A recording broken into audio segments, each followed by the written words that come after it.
Hi friends, I am Nitin Paul. Today in this section we are explaining the determination of critical solution temperature of phenol water system.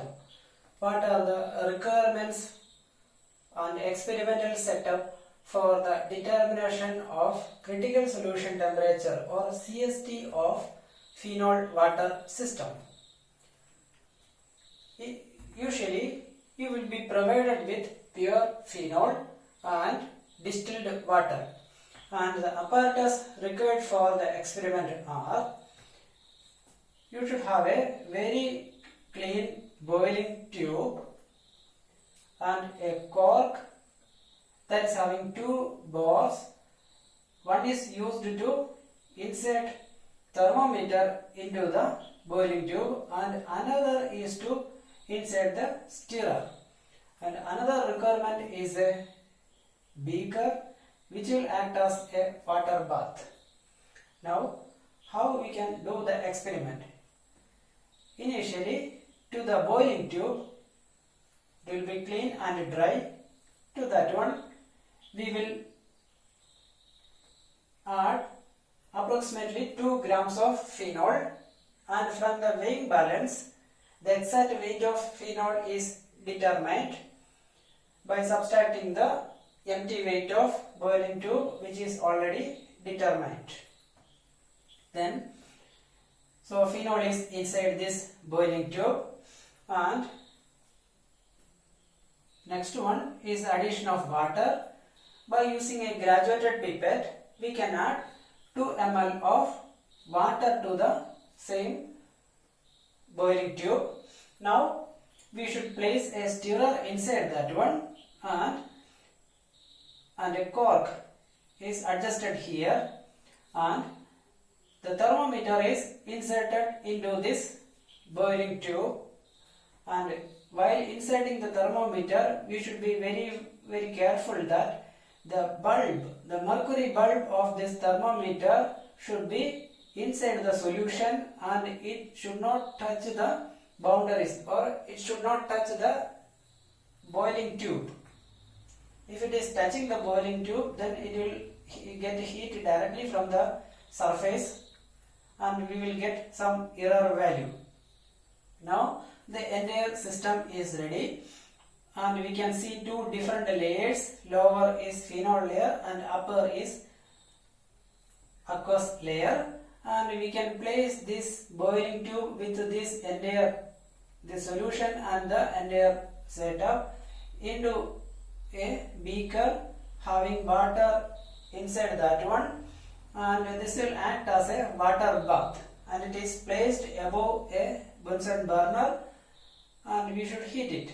And while filling water into this water bath, we should be careful that the level of water in the water bath should be almost near to this liquid layer of, or almost the same level of the liquid inside this boiling tube. If the water layer is more here, that means if you are pouring almost, or if you are filling the beaker almost completely, what will happen is that the entire solution will boil, and at that time the surface, this surface also will be heated up at the same time, and more phenol will come out and it will reach the surface of this inner surface of this boiling tube. So in order to avoid that one, we should keep the water almost lower level in the water bath. Now we can heat the solution. So while we are heating the solution, we should stir the solution while heating uniformly. The stirring should be uniform. So you can just move this stirrer here, so the solution will mix uniformly. And what will happen inside the solution, that we can see here. This is actually the phenol layer and this is the water layer inside the boiling tube. So we know that both phenol and water are partially miscible. That means small amount of water will come to phenol and small amount of phenol will dissolve in water. That means it is having a boundary there, but the lower layer is phenol with water inside that one, or a saturated solution of phenol with water, and upper one is a saturated solution of water with phenol. So such solutions are called conjugate solutions. Conjugate solutions.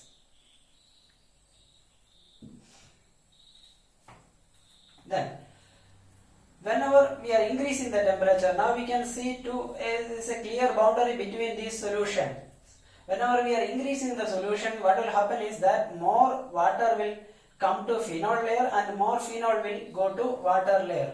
And at a particular temperature, what will happen is that the phenol layer, the concentration of phenol layer, that is actually water plus phenol, that concentration of phenol layer will become equal to the concentration of water plus phenol layer. Here water plus phenol and here phenol plus water.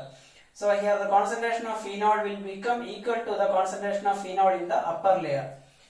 If such is happening, then the boundary will disappear and it will become a homogeneous solution, or a clear single solution without any boundary will appear there. I mean, the upper boundary will be there, the middle two-phase boundary will disappear and it will become a single phase at a particular temperature, and that temperature is called miscibility temperature.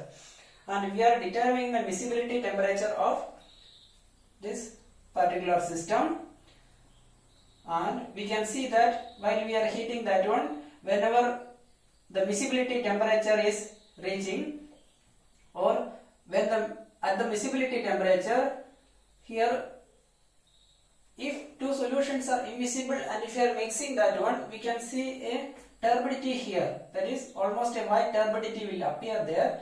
But whenever it becomes miscible, or when the miscibility temperature is reaching, it will become uniform. That means the solution will become clear, and when the solution will become clear, while we are stirring that one and heating, whenever the solution become clear, suddenly we should remove this burner and we should check the reading there. That is actually the disappearance of turbidity. This value is actually the disappearance of turbidity. Then now the turbidity is disappeared and the solution become uniform or homogeneous. Then now whenever we are removing the burner, now heat is directly given to the system, but the heat will dissipate. Whenever the heat started to dissipate, the temperature of the system will come down, or the temperature will lower. At that time, what will happen is that two different layers will start to appear, or while we are mixing that one, we can see that a turbidity is reappearing in the solution, and that appearance of turbidity is also noted there. So we can have disappearance of turbidity and appearance of turbidity, that is almost close value, sometimes it may be the same value, and the average is determined.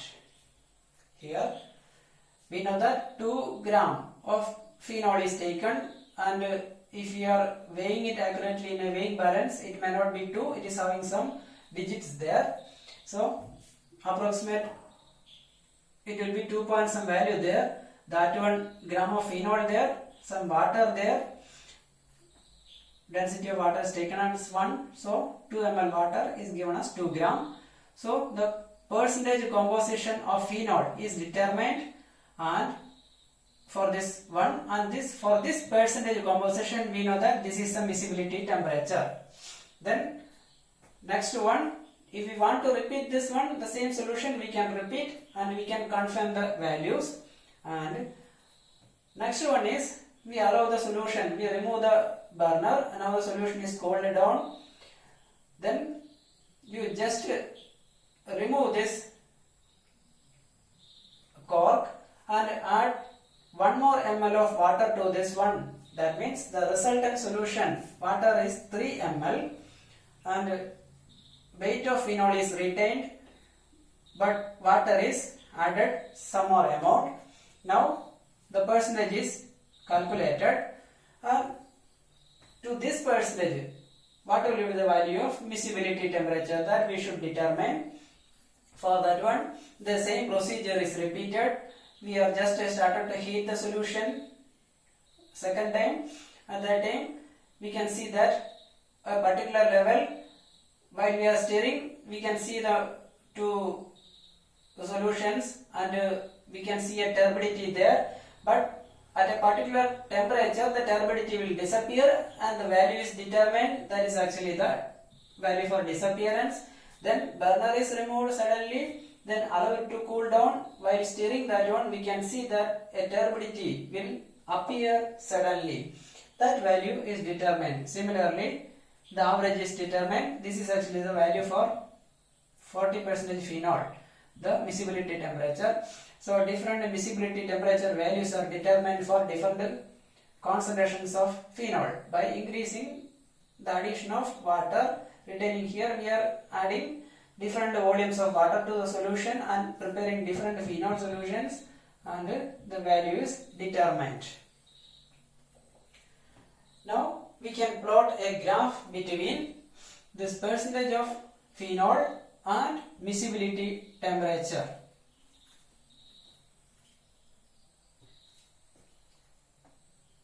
So it will be plotted like this.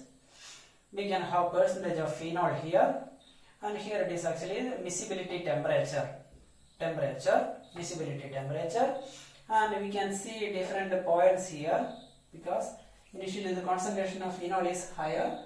So we will get values like this. It will come like this. Different points will appear, and we can plot a graph like this by touching maximum points.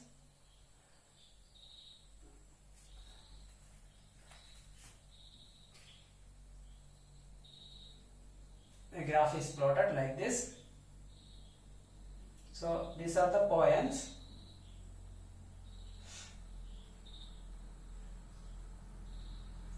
Some points we are getting some different value, just omit that one. Other value only we should take. So the graph is drawn with the maximum points on the graph. And here we can see a temperature value. The upper side of this curve, we can give a temperature value.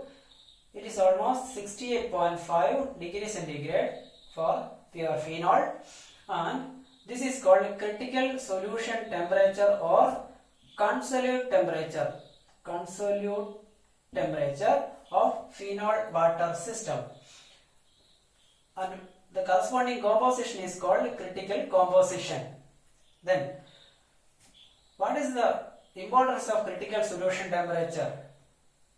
While seeing this one graph, we can say that here this is actually the portion, the below portion of this graph is the appearance of conjugate solution or two different solutions which are mutually saturated. So it is appearance of conjugate solution, and above that one and outside the curve we will get clear solution, and this is the maximum temperature limit for the appearance of conjugate solution for phenol water system. Or above this point we won't get conjugate solutions or immiscible solutions of phenol water system if phenol and water are pure. And if impurity is there, the value may be altered. That means CST is a highly sensitive value. And what is the advantage of this miscibility temperature and critical solution temperature? Usually it is used to determine the purity of phenol, because if phenol is impure, the value may change because it is highly sensitive. Then another aspect is the determination of purity of petrol. Petrol may be mixed with so many other compounds. So usually petrol, similar to phenol water system, we can determine the CST of phenol aniline system. From phenol aniline system,